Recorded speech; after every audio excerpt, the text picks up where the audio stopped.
ನಮಸ್ತೆ ಸ್ನೇಹಿತರೆ, ಕಾಫಿ ಕೀಟಪೀಡೆಗಳ ಬಗ್ಗೆ ಕಲ್ತ್ಕೋತಾ ಇದ್ವಿ. ಇವತ್ತಿನ ದಿನ ಕಾಫಿಯ ಒಂದು ಅಂಬ್ರೋಸಿಯಾ ದುಂಬಿ, ಶಾರ್ಟ್ ಹೋಲ್ ಬೋರರ್ ಅಂತೇನು ಕರಿತೀವಿ, ಝೆಲೋಝ್ಯಾಂಡ್ರಸ್ ಕಾಂಪ್ಯಾಕ್ಟಸ್ ಅನ್ನುವಂಥ ಒಂದು ಕೀಟದ ಬಗ್ಗೆ ತಿಳ್ಕೊಳ್ಳುವಂಥ ಒಂದು ಪ್ರಯತ್ನವನ್ನು ಮಾಡೋಣ. ಈ ಕಾಫಿನಲ್ಲಿ ಬರುವಂಥ ಈ ಝೆಲೋಝ್ಯಾಂಡ್ರಸ್ ಕಾಂಪ್ಯಾಕ್ಟಸ್ ಇದ್ರದ್ದು ಒಂದು ಸ್ಪೆಷಲ್ ಫೀಚರ್ ಏನಪ್ಪ ಅಂದರೆ, ಇದು ಒಂದೇ ಜೀವಂತ ಇರೋ ಮರಗಳನ್ನು ತಿನ್ನುವಂಥ ಕೆಲವು ದುಂಬಿಗಳಲ್ಲಿ ಇದು ಒಂದು. ಈ ಅಂಬ್ರೋಸಿಯಾ ದುಂಬಿಗಳು ಇನ್ನೇನು ಹೋಯಿತು, ಜೀವ ಬಡವಾಯಿತು, ಇನ್ನು ಮೇಲೆ ಬದುಕೋದಕ್ಕಾಗೋದಿಲ್ಲ, ಬೇರೇನೋ ತೊಂದರೆ ಆಗಿದೆ ಅಥವಾ ಇನ್ನೇನೋ ರೋಗ ಬಂದು ಹೋಗಿದೆ, ಅಂಥ ದುಂಬಿಗಳಲ್ಲಿ ಅವು ಪರಾವಲಂಬಿಗಳಾಗಿ ಬದುಕ್ತವೆ. ಆ ಒಂದು ಇದರಲ್ಲಿ ರಂಧ್ರಗಳನ್ನು ಕೊರೆದು ಅದರೊಳಗೆ ಅವು ಅಂಬ್ರೋಸಿಯಾ ದುಂಬಿಯನ್ನು ಬೆಳೆಸಿ, ಅಂದರೆ ಅಲ್ಲಿ ಸಂಪೂರ್ಣವಾಗಿ ಒಣಗೋಗಿರೋದಿಲ್ಲ, ಪಾರ್ಷಿಯಲ್ಲಾಗಿ ಅರೆ ಜೀವ ಆಗಿರುತ್ತೆ, ಇನ್ನೂ ಒಳಗಡೆ ಕಾಂಡದಲ್ಲಿ ಹಸಿ ಇರುತ್ತೆ. ಆ ಉಳ್ಕೊಂಡಿರೋ ಹಸಿನ ಬಳಸ್ಕೊಂಡು ಅವು ಬೆಳೀತವೆ. ಇನ್ನೊಂದಷ್ಟು ಸಂದರ್ಭಗಳಲ್ಲಿ ಎಲ್ಲಿ ಉಷ್ಣವಲಯ ಅದ್ರ ಜೊತೆಗೆ ಆರ್ದ್ರ ವಲಯ ಎರಡೂ ಇರುತ್ತೆ. ನಮ್ಮ ಮಲೆನಾಡಿನಂಥ ಪ್ರದೇಶಗಳಲ್ಲಿ ಮರ ಒಣಗಿದ ಮೇಲೂ ಕೂಡ ಪರಿಸರದಲ್ಲಿರುವಂಥ ಈ ಒಂದು ನೀರಿನ ಅಂಶವನ್ನು ಬಳಸ್ಕೊಂಡು ಒಳಗಡೆ ಈ ಶಿಲೀಂಧ್ರವನ್ನು ಅವನ್ನ ಬೆಳೆಸ್ಕೊಂಡು ಅಲ್ಲಿ ಜಾಗವನ್ನು ಅಷ್ಟೇ ಮಾಡಿಕೊಡ್ತವೆ. ಆ ಶಿಲೀಂಧ್ರ ಬಳಸೋದಕ್ಕೆ ಈ ಸಣ್ಣದ ಒಂದು ರಂಧ್ರಗಳನ್ನು ಇವು ಮಾಡ್ಕೋತವೆ. ಅದರಲ್ಲಿ ಬೆಳೆದಂಥ ಈ ಒಂದು ಶಿಲೀಂಧ್ರಗಳನ್ನು ತಿನ್ಕೊಂಡು ಇದರ ಮರಿಹುಳುಗಳು ಅಥವಾ ಕೆಲವೊಂದಷ್ಟು ಸಲ ದುಂಬಿಗಳು ಸಹ ಬದುಕ್ತವೆ. ಪಕ್ಕ ಶಿಲೀಂಧ್ರ ತಿನ್ನುವಂಥವು ನಮ್ಮ ಕಾಂಡವನ್ನು ಅವು ತಿನ್ನೋದಿಲ್ಲ, ಮರವನ್ನು ಅದು ಒತ್ತುವರಿ ಮಾಡ್ಕೊಂಡಿರುತ್ತೆ ಅಷ್ಟೇ. ಅಲ್ಲಿ ಏನು ನಮ್ಮ ಮರವನ್ನು ಅದು ತಿನ್ನೋದಿಲ್ಲ, ಅಲ್ಲಿ ಅವು ಕೃಷಿ ಮಾಡಬೇಕು. ಕೃಷಿ ಯಾವುದು, ಅಲ್ಲಿರುವಂಥ ಒಂದು ಶಿಲೀಂಧ್ರ, ಆ ಜಾತಿಗೆ ಸೇರಿದಂಥ ಒಂದು ಶಿಲೀಂಧ್ರ. ಭಾಳಷ್ಟು ವೈವಿಧ್ಯಮಯ ಜಾತಿಗಳಿದ್ದಾವೆ. ಇದರ ಆಹಾರ ಭಾಳ ವೈವಿಧ್ಯಮಯವಾದದ್ದು. ಇದು ಬರೀ ಕಾಫಿಗೆ ಸೀಮಿತವಾಗಿಲ್ಲ. ಮಲೆನಾಡಲ್ಲಿರುವಂಥ ನಮ್ಮ ಕಾಫಿ ಇರ್ಬೋದು, ಟೀ ಇರ್ಬೋದು, ಅಥವಾ ನಮ್ಮ ಮಹಾಗನಿ ಮರ ಇರ್ಬೋದು, ಅಥವಾ ಲಕ್ಷ್ಮಣ ಫಲ ಇರ್ಬೋದು, ಇವು ಭಾಳ ವಿಶೇಷ. ಅದ್ರ ಜೊತೆಗೆ ನಮ್ಮ ಬಯಲುಸೀಮೆನಲ್ಲಿ ಹೆಚ್ಚಾಗಿ ಸಿಗುವಂಥ ಮಾವಿರ್ಬೋದು, ದಾಳಿಂಬೆ ಇರ್ಬೋದು, ಕೊಕೋವಾ ಇರ್ಬೋದು, ರಬ್ಬರ್ ಇರ್ಬೋದು, ಅವಕ್ಯಾಡೋ ಇರ್ಬೋದು. ಅವಕ್ಯಾಡೋ ಅಂದರೆ ಬೆಣ್ಣೆಹಣ್ಣು. ಮತ್ತು ಅದ್ರ ಜೊತೆಗೆ ಈ ನಮ್ಮ ಸೀತಾಫಲ ಜಾತಿಗೆ ಸೇರಿದಂಥ ಬಹುತೇಕ ಮರಗಳ ಮೇಲೆ ಇವು ಭಾಳ ಚೆನ್ನಾಗಿ ಅಭಿವೃದ್ಧಿ ಆಗುವಂಥ ಒಂದು ಕೀಟ ಈ ಝೆಲೋಝ್ಯಾಂಡ್ರಸ್ ಕಾಂಪ್ಯಾಕ್ಟಸ್ ಅನ್ನುವಂಥದ್ದು. ಇದು ವಿಶೇಷವಾಗಿ ಅಂಬ್ರೋಸಿಯೆಲ್ಲಾ ಮ್ಯಾಕ್ರೋಸ್ಪೋರಾ ಅನ್ನುವಂಥ ಶಿಲೀಂಧ್ರವನ್ನು ನಮ್ಮ ದೇಶದಲ್ಲಿ ಭಾಳಷ್ಟು ವೈವಿಧ್ಯಮಯವಾದ ಈ ಅಂಬ್ರೋಸಿಯಾ ಶಿಲೀಂಧ್ರಗಳಿದ್ದಾವೆ. ಆದರೆ ನಮ್ಮ ದೇಶದಲ್ಲಿ ಕಾಫಿ ಜೊತೆ ಸೇರಿಕೊಂಡಿರುವಂಥದ್ದು ಅದು ಈ ಝೆಲೋಝ್ಯಾಂಡ್ರಸ್ ಕಾಂಪ್ಯಾಕ್ಟಸ್ ಜೊತೆ ಸೇರಿಕೊಂಡಿರುವಂಥ ಒಂದು ಶಿಲೀಂಧ್ರ ಹೊಂದಾಣಿಕೆ ಏನಪ್ಪ ಅಂತಂದರೆ ಅಂಬ್ರೋಸಿಯೆಲ್ಲಾ ಮ್ಯಾಕ್ರೋಸ್ಪೋರಾ ಅನ್ನುವಂಥದ್ದು. ಭಾಳ ವಿಶಿಷ್ಟವಾದಂಥ ಸಣ್ಣ ರಂಧ್ರಗಳನ್ನು ಮಾಡಿ ಅದರೊಳಗೆ ಇದು ಮಾಡುತ್ತೆ. ಯಾವಾಗ ಈ ರಂಧ್ರಗಳು ಹಾಕ್ತವೋ ಗಿಡಗಳು ಭಾಳ ಬೇಗ ಒಣಗ್ತವೆ. ಮೊದಲು ಬಾಡ್ತವೆ, ತದನಂತರ ಭಾಳ ಬೇಗ ಒಣಗೋಗ್ತವೆ. ಯಾಕೆ ಅಂತಂದರೆ ಆ ರಂಧ್ರಗಳಾಗಿರೋದ್ರಿಂದ ಕೆಳಗಿಂದ ಬಂದಂಥ ನೀರು ಅಥವಾ ನ್ಯೂಟ್ರಿಯೆಂಟ್ಸ್ ಏನು ಅವು ಮೇಲುಗಡೆ ಎಲೆಗಳಿಗೆ ಹೋಗೋದೇ ಇಲ್ಲ. ಎಲೆ ಮಧ್ಯೆ ಅವುಗಳ ಸಂಪರ್ಕ ಸೇತುವೆಯನ್ನು, ಸಂಪರ್ಕ ನಾಳಗಳನ್ನು ಇವು ನಾಶ ಮಾಡಿರ್ತವೆ. ಆ ಒಂದು ಪೋಷಕಾಂಶಗಳನ್ನು ಬಳಸ್ಕೊಂಡು ಒಳಗಿರುವಂಥ ಈ ಒಂದು ಶಿಲೀಂಧ್ರ ಬೆಳೀತಾ ಇರ್ತದೆ. ಶಿಲೀಂಧ್ರ ಬೆಳೆದಾಗ ಆಟೋಮೆಟಿಕ್ಕಾಗಿ ಒಳಗಿರುವಂಥ ಎಲ್ಲ ಸಂಪರ್ಕಗಳು ಇದಾಗುತ್ತವೆ ಮತ್ತು ನ್ಯೂಟ್ರಿಯೆಂಟ್ಸ್ ಸಿಗೋದಿಲ್ಲ. ಇದರಿಂದ ಗಿಡ ಬಾಡುತ್ತೆ. ಗಿಡ ಬಾಡಿದಾಗ ಇದಾಗುತ್ತೆ. ಆರಂಭದಲ್ಲಿ ತುದಿನಲ್ಲಿರುವಂಥ ಎಲೆಗಳು ಮೊದಲು ಬಾಡ್ತವೆ ಮತ್ತು ಇನ್ನೂ ಬೆಳೆಯೋದಕ್ಕಿಂತ ಮೊದಲೇ ಅವು ಉದುರು ಹೋಗ್ತವೆ. ಇದು ಈ ಒಂದು ಕಾಫಿನಲ್ಲಿ ವಿಶೇಷವಾಗಿ ಇದು ಮಾಡುವಂಥದ್ದು. ತುದಿನಲ್ಲಿರುವಂಥ ಎಲೆ ಇನ್ನೂ ಬಲ್ತೇ ಇಲ್ಲ, ಬೆಳೆದೇ ಇಲ್ಲ, ಅಂಥ ಎಲೆ ಉದುರು ಹೋಯಿತು ಅಂದರೆ ಅದಕ್ಕೆ ಕಾರಣ ಕೆಳಗಡೆ ಎಲ್ಲೋ ಒಂದು ನಮ್ಮ ಶಾರ್ಟ್ ಹೋಲ್ ಬರುತ್ತೆ. ಯೂಶ್ವಲಿ ಸಾಧಾರಣವಾಗಿ ಭೂಮಿಗೆ ಭಾಳ ಹತ್ತಿರದಲ್ಲೇ ಇವುಗಳ ಹಾವಳಿ ಜಾಸ್ತಿ. ಏಕೆ ಅಂತಂದರೆ ಅಲ್ಲಿರುವಂಥ ಒಂದು ಆರ್ದ್ರತೆ ಜಾಸ್ತಿ ಇರುತ್ತೆ. ಭೂಮಿಯ ಹತ್ತಿರದಲ್ಲಿ ಮೇಲಕ್ಕೂ ಹೋದಾಗೆ ಗಾಳಿಯ ಹೊಡೆತಕ್ಕೆ ಆ ಒಂದು ಆರ್ದ್ರತೆ ಕಡಿಮೆ ಆಗ್ತಾ ಹೋಗುತ್ತೆ. ಹಾಗಾಗಿ ಇವುಗಳ ಬೆಳವಣಿಗೆಗೆ ಶಿಲೀಂಧ್ರ ಭಾಳ ಚೆನ್ನಾಗಿ ಬೆಳಿಬೇಕು ಅಂಥೇಳಿ ಅವು ಆ ರೀತಿ ಮಾಡ್ಕೋತವೆ. ಭಾಳ ಸಣ್ಣ ದುಂಬಿ, ಭಾಳ ದೊಡ್ಡದೇನಿರೋದಿಲ್ಲ. ಸಾಧಾರಣವಾಗಿ ಒಂದರಿಂದ ಇದು ಆಲ್ಮೋಸ್ಟ್ ನಮ್ಮ ಬೆರ್ರಿ ಬೋರರ್ ಏನಿದೆಯಾ ಅದೇ ಗಾತ್ರದ ದುಂಬಿ, ಅದಕ್ಕಿಂತ ಭಾಳ ವ್ಯತ್ಯಾಸ ಇರೋದಿಲ್ಲ. ಭಾಳಷ್ಟು ಸಲ ಎರಡು ದುಂಬಿಗಳು ನಿಮಗೆ ಅಲ್ಲಿ ಸಿಕ್ಬಿಟ್ರೆ ಅದ್ಯಾವುದು ಇದ್ಯಾವುದು ಅಂತ ಗುರುಸೋದಕ್ಕೆ ಸಾಮಾನ್ಯರಿಗಾಗೋದಿಲ್ಲ. ತಜ್ಞರು ಅದನ್ನು ಇದು ಕಾಫಿ ಬೆರ್ರಿ ಬೋರರು, ಇದು ಅಂಬ್ರೋಸಿಯಾ ದುಂಬಿ ಅಂತೇಳಿ ಅವರು ಗುರುತಿಸುವಂಥ ಸಾಮರ್ಥ್ಯ ಇದೆ. ನನಗೆ ನಿಮಗೆ ಎಲ್ಲ ಸ್ವಲ್ಪ ಇದು ಕಷ್ಟನೇ ಅದನ್ನು ನೋಡಿದ ತಕ್ಷಣ. ಆದ್ರೂ ಕೆಲವು ಅನುಭವಿಗಳು ಇಲ್ಲ ಇದು ಮತ್ತು ಅದ್ರ ಜೊತೆಗೆ ಆ ಯಾವ ಹಂತದಲ್ಲಿ ಇದು ಸಿಕ್ತು. ಹೆಚ್ಚಾನೆಚ್ಚು ಇದು ನಮಗೆ ಮಳೆಗಾಲದಲ್ಲಿ ದೊಡ್ಡ ಪ್ರಮಾಣದಲ್ಲಿ ನೋಡಲಿಕ್ಕೆ ಸಿಗುತ್ತೆ. ಇದು ಒಂದು ವೈಶಿಷ್ಟ್ಯತೆ ಏನಪ್ಪ ಅಂತಂದರೆ, ನಾನು ಈಗಾಗಲೇ ಹೇಳ್ದಂಗೆ ಈ ಹೆಣ್ಣು ದುಂಬಿ ಬೆಳವಣಿಗೆ ಮುಗಿಸಿದ ತಕ್ಷಣ ಹೊರ ಪ್ರಪಂಚಕ್ಕೆ ಬರೋದಕ್ಕಿಂತ ಮೊದಲು ತನ್ನ ತಾಯಿಯ ಗೂಡಿನಲ್ಲಿ ಏನು ಬೆಳೆದಿರುತ್ತೆ ಆ ಒಂದು ಇದರಿಂದ ಒಂದು ಆ ಆಂಬ್ರೋಸಿಯಾ ಫಂಗಸ್ಸಿನ ಒಂದು ಬೀಜಾಣುಗಳನ್ನು ತನ್ನ ಹೊಟ್ಟೆಯ ಕೆಳಗೆ ಹೌಸ್ಕೊಂಡು ಬರುತ್ತೆ. ಸಾಧಾರಣವಾಗಿ ಆ ನಮ್ಮ ಕಾಫಿ ಬೆರ್ರಿ ಬೋರರ್ ಪಕ್ಕ ಹೆಚ್ಚು ಕೆಂಪು ಬಣ್ಣ ಆದರೆ ಇದು ಕಂದು ಮಿಶ್ರಿತ, ಸ್ವಲ್ಪ ಕಂದು ಬಣ್ಣಕ್ಕೆ ಇದಾಗುತ್ತೆ. ಅದು ಒಂದು ವ್ಯತ್ಯಾಸ ಬಿಟ್ಟರೆ ಅಂಥ ದೊಡ್ಡ ಮಟ್ಟದ ವ್ಯತ್ಯಾಸ ಮೇಲ್ನೋಟಕ್ಕೆ ಕಾಣೋದಿಲ್ಲ. ಅದನ್ನೆಲ್ಲ ಗುರುತಿಸ್ಬೇಕು ಅಂದರೆ ಅದರಲ್ಲಿ ಕಾಲುಗಳಲ್ಲಿ ಬೆರಳುಗಳು ಎಷ್ಟಿದ್ದಾವೆ ಇಂಥವನ್ನೆಲ್ಲ ಲೆಕ್ಕ ಮಾಡಿ ನಮ್ಮ ತಜ್ಞರಷ್ಟೇ ಹೇಳಲಿಕ್ಕೆ ಸಾಧ್ಯ ಇದೆ.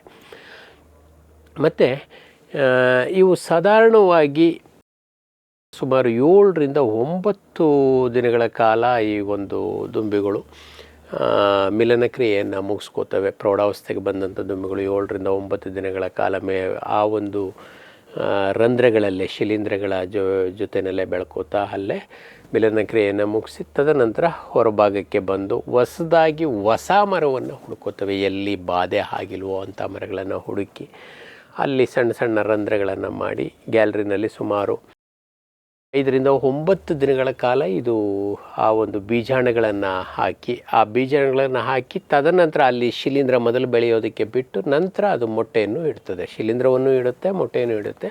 ಶಿಲೀಂಧ್ರ ಭಾಳ ವೇಗವಾಗಿ ಅಲ್ಲಿರುವಂಥ ಪೋಷಕಾಂಶಗಳನ್ನು ಹೀರ್ಕೊಂಡು ಬೆಳೀತದೆ. ಆ ಬೆಳೆದಂಥ ಶಿಲೀಂಧ್ರದ ಮೇಲೆ ಇದರ ಮರಿಹುಳುಗಳು ಬೆಳೀತಾ ಹೋಗ್ತವೆ. ಸುಮಾರು 4ರಿಂದ 14 ದಿನಗಳವರೆಗೆ ಕೊರೆತವನ್ನು ಮಾಡಿ ಮೊಟ್ಟೆಯನ್ನು ಇಟ್ಕೋತಾ ಬರ್ತವೆ. ಸಾಧಾರಣವಾಗಿ ಒಂದು ಹೆಣ್ಣು ಹುಳ ಸುಮಾರು 2ರಿಂದ ಕನಿಷ್ಠ ಅಂದರೆ 2 ಗರಿಷ್ಠ ಅಂದರೆ 14 ಮೊಟ್ಟೆಗಳನ್ನು ಇಡುವಂಥ ಸಾಮರ್ಥ್ಯ. ಅಷ್ಟು ದೊಡ್ಡ ಪ್ರಮಾಣದಲ್ಲಿ ವಂಶಾಭಿವೃದ್ಧಿ ಸಾಮರ್ಥ್ಯ ಇಲ್ಲದೇ ಇದ್ರೂ ಅವುಗಳ ಸಂಖ್ಯೆ ಹೇರಳವಾಗಿರೋದ್ರಿಂದ ಭಾಳಷ್ಟು ಇದಾಗತ್ತೆ. ಮತ್ತು ಇಲ್ಲೊಂದು ಲಿಂಗ ತಾರತಮ್ಯವಿದೆ. ಏನಾದರೂ ಈ ಇಟ್ಟಂಥ ಮೊಟ್ಟೆ ಫಲಿತ ಆಗಿಲ್ಲ ಅಂತಂದರೆ ಅದು ಪಕ್ಕ ಗಂಡು ಹುಳುವೇ ಆಗುತ್ತೆ. ಹೆಣ್ಣು ಹುಳುಗಳು ಬರಬೇಕು ಅಂದರೆ ಅದು ಫಲಿತ ಮೊಟ್ಟೆಯಿಂದನಷ್ಟೇ ಹೆಣ್ಣು ಹುಳುಗಳು ಬರುವಂಥದ್ದು. ಮತ್ತು ಇದರ ನಿರ್ವಹಣೆ ಭಾಳ ವಿಶೇಷ ನಮ್ಮ ಕಾಫಿ ಬೆಳೆಯಲ್ಲಿ. ಮೊದಲೇ ನಮ್ಮ ಬಿಳಿ ಕಾಂಡ ಕೊರಕಕ್ಕೆ ನಾವು ಹೇಗೆ ಅಥವಾ ಈವನ್ ನಮ್ಮ ಕಾಫಿ ಬೆರ್ರಿ ಬೋರರ್ಗೆ ಹೇಗೆ ನೆರಳನ್ನು ಭಾಳ ಚೆನ್ನಾಗಿ ನಿರ್ವಹಣೆ ಮಾಡಿಕೊಂಡ್ರೆ ಇದು ಬರುವಂಥ ಹಾವಳಿನೂ ಕೂಡ ಕಡಿಮೆ ಆಗುತ್ತೆ. ನೆರಳು ಇಲ್ಲ ಅಂಥ ಸಂದರ್ಭಗಳಲ್ಲಿ ಇದರ ಹಾವಳಿ ಚೆನ್ನಾಗಿರುತ್ತೆ. ಮತ್ತಿನ್ನೊಂದು ಇದನ್ನು ಕೂಡ ರೆಗ್ಯುಲರಾಗಿ ನಾವು ಮುಂಗಾರಿನ ಹಂಗಾಮಿನಲ್ಲಿ ಭಾಳ ಚೆನ್ನಾಗಿ ಸಮೀಕ್ಷೆ ಮಾಡ್ತಾ ಇರಬೇಕು. ಏನಾದರೂ ಒಂದು ಟೊಂಗೆ ಬಾಡಿದೆ ಅಥವಾ ಗಿಡವೇ ಬಾಡಿದೆ ಅಂದರೆ ಅಂಥ ಗಿಡಗಳನ್ನು ನಾವು ಆ ರಂಧ್ರಗಳಿದಾವ ಇಲ್ವಾ ಅನ್ನೋದನ್ನು ಖಚಿತ ಮಾಡಿಕೊಂಡು ಅಲ್ಲಿ ಪ್ರೂನ್ ಮಾಡಿ ಅದನ್ನು ಸುಟ್ಟು ಹಾಕೋದು ಅತ್ಯಂತ ಪರಿಣಾಮಕಾರಿಯಾದಂಥ ಕ್ರಮ. ಮತ್ತು ಕೆಲವೊಂದಷ್ಟು ಸಲ ಬೇಡದ ವಾಟರ್ ಸಕ್ಕರ್ಸ್ ಅಂತೇನು ಹೇಳ್ತೀವಿ, ಸುಮ್ಮನೆ ನೀರು ಸಿಕ್ಕಿದೆ ಅಥವಾ ಗೊಬ್ಬರ ಸಿಕ್ಕಿದೆ ಅಂತೇಳಿ ಒಂದಷ್ಟು ಕಡ್ಡಿಗಳು ರೆಂಬೆಗಳು ಭಾಳ ವೇಗವಾಗಿ ಬೆಳಿತೇವೆ, ವಾಟರ್ ಶೂಟ್ಸ್ ಅಂತೇನು ಹೇಳ್ತೀವಿ ಅಥವಾ ಸಕ್ಕರ್ಸ್ ಅಂತೇನು ಹೇಳ್ತೀವಿ, ಅವುಗಳನ್ನು ನಾವು ಆದಷ್ಟು ತೆಗೆದು ಬಿಡಬೇಕು. ಏಕೆಂದರೆ ಈ ವಾಟರ್ ಸಕ್ಕರ್ಸ್ಗಳ ಮೇಲೆ ಇವುಗಳ ಹಾವಳಿ ಭಾಳ ಸ್ವಲ್ಪ ಜಾಸ್ತಿ. ಏಕೆಂದರೆ ಅವೇನಾದರೂ ಭೂಮಿಗೆ ಹತ್ತಿರದಿಂದ ಬಂದಿತ್ತು ಅಂದರೆ ದಯವಿಟ್ಟು ಅಂಥವುಗಳನ್ನು ಪ್ರಮುಖವಾಗಿ ಬೇಸಿಗೆ ಕಾಲದಲ್ಲಿ ಇದು ಮಾಡಬೇಕು. ಏಕೆಂದರೆ ತದನಂತರ ನಮ್ಮ ಮಳೆಗಾಲದಲ್ಲಿ ಅವುಗಳು ಈ ಒಂದು ಹಾವಳಿಗೆ ಬೇಗ ಈಡಾಗಿ ಈ ಕೀಟಗಳು ಬೇಗ ಅಭಿವೃದ್ಧಿ ಆಗೋದಕ್ಕೆ ಸಹಾಯ ಮಾಡೋದ್ರಿಂದ ಅವುಗಳ ನಿರ್ವಹಣೆ ಮಾಡೋದು ಅತ್ಯಂತ ಪರಿಣಾಮಕಾರಿಯಾದಂಥ ಕ್ರಮ. ಅದ್ರ ಜೊತೆಗೆ ಇದು ಬರೀ ಕಾಫಿನಲ್ಲಷ್ಟೇ ಅಲ್ಲದೆ ಹಲವಾರು ಗಿಡ ಮರಗಳನ್ನು ನೋಡೋದ್ರಿಂದ ಅವುಗಳನ್ನು ನಮ್ಮ ನೆರಳಿನ ಮರಗಳನ್ನು, ಅದರಲ್ಲೂ ಮಹಾಗನಿ ಇದ್ದರೆ ವಿಶೇಷವಾಗಿ, ಅಥವಾ ನಮ್ಮಲ್ಲಿ ಬೆಣ್ಣೆಹಣ್ಣಿನ ಮರ ಇತ್ತು ಅಂದರೆ ಅದರಲ್ಲಿ ವಿಶೇಷವಾಗಿ ಮಾವಿತ್ತು, ಈ ಎಲ್ಲ ಮರಗಳು ನಾನು ಈಗಾಗಲೇ ಏನು ಹೇಳಿದ್ದೀನಿ ಅವು ಬೇರೆ ಆಸರೆ ಸಸ್ಯಗಳನ್ನು ವಿಶೇಷವಾಗಿ ಗಮನಿಸ್ತಾ ಇರಬೇಕು. ಮತ್ತು ಅವಕಾಶ ಇತ್ತು ಅಂದರೆ ನಾವು ಕಾಫಿ ಕಾಂಡ ಕೊರಕಕ್ಕೆ ಹಾಗೆ ಸ್ಟೆಮ್ ಪೇಂಟಿಂಗ್ ಮಾಡ್ತೀವಿ, ಆ ಮರಗಳಿಗೂ ಸಹ ಆ ಕಾಲದಲ್ಲಿ ಸುಣ್ಣವನ್ನು ಬಳಿಯೋದು ಅತ್ಯಂತ ಅನಿವಾರ್ಯ. ಸುಣ್ಣ ಬಳಿಯೋದ್ರಿಂದ ಈ ಕೀಟವು ಕೂಡ ಅಲ್ಲಿ ಅಭಿವೃದ್ಧಿ ಆಗೋದನ್ನು ಪರಿಣಾಮಕಾರಿಯಾಗಿ ನಾವು ನಿರ್ವಹಿಸೋಕ್ಕೆ ಸಾಧ್ಯ ಇದೆ.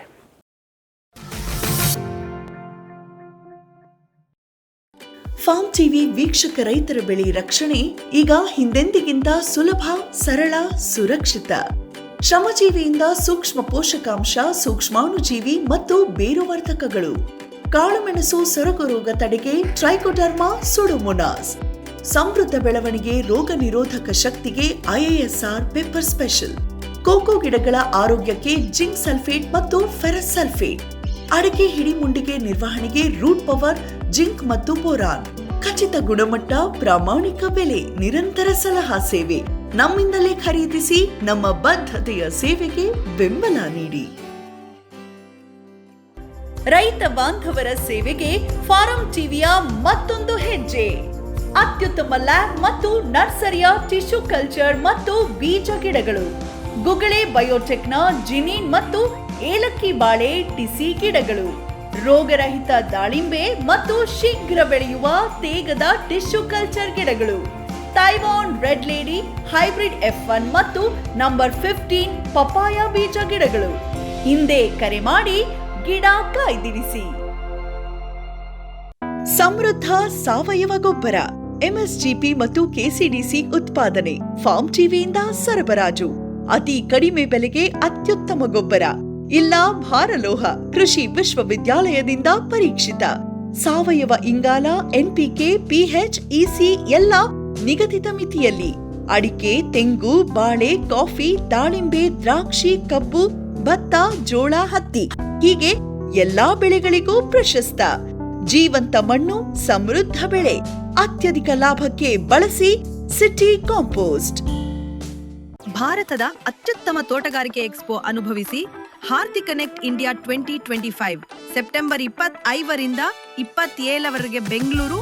ಸಾವಿರಾರು ಬೆಳೆಗಾರರು, ಅಗ್ರಿಟೆಕ್ ಉದ್ಯಮಿಗಳು ಮತ್ತು ಉದ್ಯಮದ ತಜ್ಞರೊಂದಿಗೆ ಸೇರಿ ಪ್ರದರ್ಶನ, ಶಕ್ತಿಯುತ ನೆಟ್ವರ್ಕಿಂಗ್ ಮತ್ತು ಆಳವಾದ ಸಮ್ಮೇಳನಗಳ ಮೂಲಕ ಅವಕಾಶಗಳನ್ನ ಅನ್ಲಾಕ್ ಮಾಡಿ.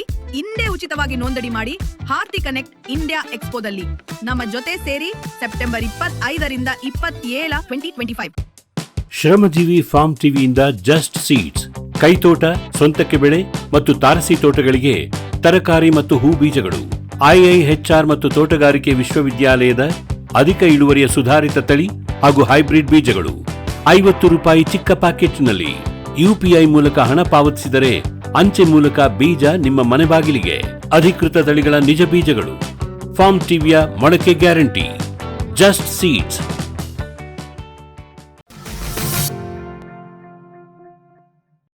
ಇನ್ನು ಕಾಫಿನಲ್ಲಿ ಬರುವಂಥ ಇನ್ನೊಂದು ಸಣ್ಣದ ಕಣ್ಣಿಗೆ ಕಾಣದೇ ಇರುವಂಥದ್ದು, ಭಾಳಷ್ಟು ಬಾಧಿಸುವಂಥದ್ದು ಬೈ ಸೈನ್ಸ್. ಏನಾದರೂ ನಮ್ಮಲ್ಲಿ ನೀರಿನ ಕೊರತೆ ಆದರೆ, ಮಳೆ ಕೊರತೆ ಆದರೆ, ಅಂಥ ಸಂದರ್ಭಗಳಲ್ಲಿ ನಮಗೆ ಭಾಳಷ್ಟು ಹಿಂಸೆ ಕೊಡುವಂಥ ಇನ್ನೊಂದು ಕೀಟ ಅಂತಂದರೆ ಈ ಹಸಿರು ಶಲ್ಕ ಕೀಟ, ಕಾಫಿ ಗ್ರೀನ್ ಸ್ಕೇಲ್ ಅಂತೇಳಿ. ಇದು ಒಂದು ಬಹುಭಕ್ಷಕ ಕೀಟ. ಯಾವ ಗಿಡ ಸಿಕ್ಕರೂ ಅದು ತಿನ್ಕೋತಾ ಹೋಗುತ್ತೆ.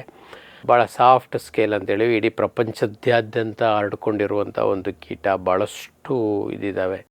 ನಮ್ಮ ಕಾಫಿ ಗಿಡಗಳೇನಾದರೂ ಅಲ್ಲಲ್ಲಿ ಏನಾದರೂ ಗುಂಪು ಗುಂಪಾಗಿ ಹಳದಿ ಆಗ್ತಾ ಇದ್ದಾವೆ, ಎಲೆಗಳು ಟಕ್ಕಂತ ಉದುರು ಹೋಗ್ತವೆ. ಹಳದಿಯಾಗಿ ತಕ್ಷಣವೇ ಭಾಳ ಬೇಗ ವಾರದಲ್ಲೇ ಉದುರು ಬೀಳ್ತಾ ಇದ್ದಾವೆ.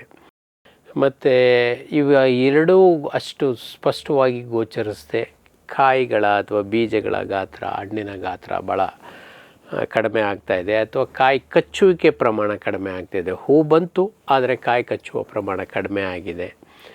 ಮತ್ತು ಗಿಡದ ಬೆಳವಣಿಗೆ ಯಾಕೋ ಕೊರಗಿದೆ, ಸೊರಗಿದೆ.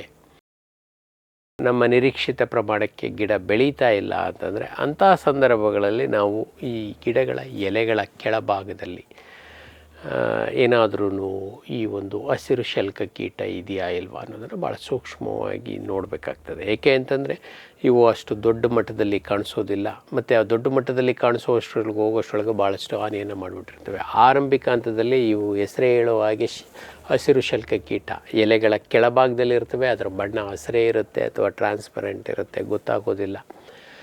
ಅದರ ಹಿಂಭಾಗ ತೆಗೆದು ನೋಡಿದಾಗ ಈ ಸಣ್ಣದು ಭಾಳ ಸುಮಾರು 1ರಿಂದ 2ರಿಂದ 3, ಕೆಲವೊಂದಷ್ಟು ಸಲ 5 ಮಿಲಿಮೀಟ್ರ್ ಅಥವಾ 5 ಮಿಲಿಮೀಟ್ರ್ ಇಲ್ಲ, ಸಾಧಾರಣವಾಗಿ 3 ಮಿಲಿಮೀಟ್ರ್ನಷ್ಟು ಬೆಳೆಯುವಂಥ ಸಾಮರ್ಥ್ಯ ಇದೆ.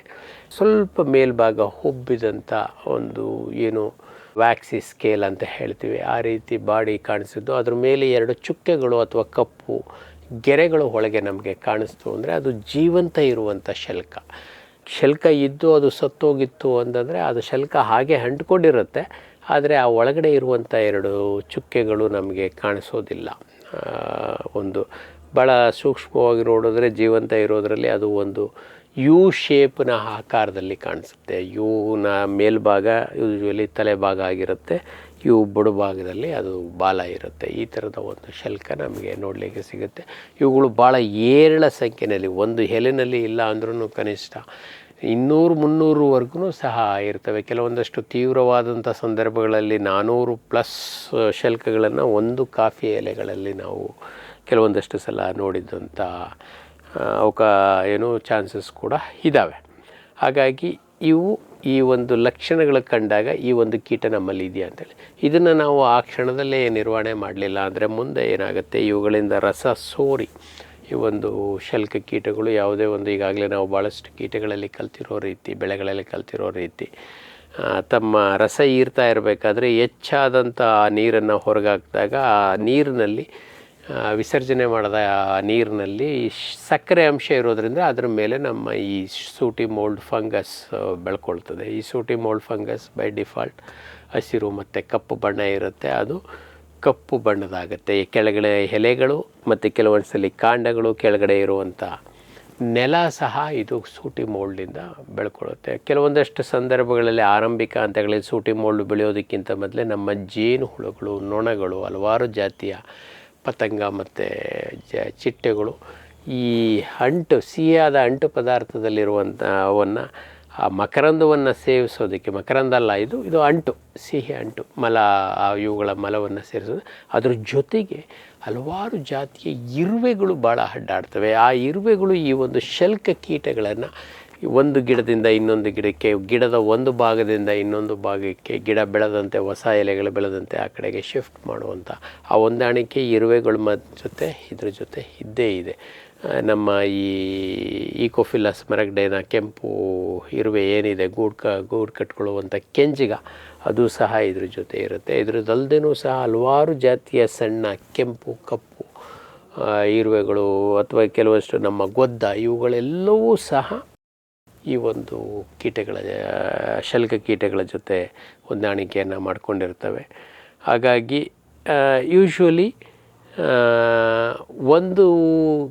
ಕೆಲವು ಹುಳಗಳು ತಿಂದರೆ ಇದರಿಂದ ಏನಂತ ನಷ್ಟ ಆಗೋದಿಲ್ಲ. ಇದನ್ನು ತಡ್ಕೊಳ್ಳುವಂಥ ತಾಕತ್ತು ನಮ್ಮ ಕಾಫಿ ಗಿಡಗಳಿಗೂ ಇದೆ, ಕಾಫಿ ಬೆಳೆಗಾರರಿಗೂ ಇದೆ. ಏಕೆಂದ್ರೆ ಅಂಥ ದೊಡ್ಡ ನಷ್ಟ ಏನಿಲ್ಲ. ಅದೇ ಏನಾದ್ರೂ ನಾವು ಕಾಳಜಿ ಮಾಡಲಿಲ್ಲ ಅಂತಂದರೆ ದೊಡ್ಡ ಪ್ರಮಾಣದಲ್ಲಿ ಇವುಗಳ ಸಂಖ್ಯೆ ಅಭಿವೃದ್ಧಿ ಆಯಿತು ಅಂತಂದರೆ ಭಾಳಷ್ಟು ಸಲ ಸಂಪೂರ್ಣ ಗಿಡ ಒಣಗೋಗುವಂಥ ಸಾಧ್ಯತೆಗಳಿದ್ದಾವೆ, ಅಥವಾ ಇಳುವರಿ ನಷ್ಟ ಆಗುವಂಥ ಪ್ರಮಾಣ ಹೆಚ್ಚಾಗುತ್ತೆ. ಕಾಯಿಗಳು ಬೀಜಗಳು ಬರ್ತವೆ, ಆದರೆ ಅದಕ್ಕೆ ಅಷ್ಟು ತೂಕ ಇರೋದಿಲ್ಲ.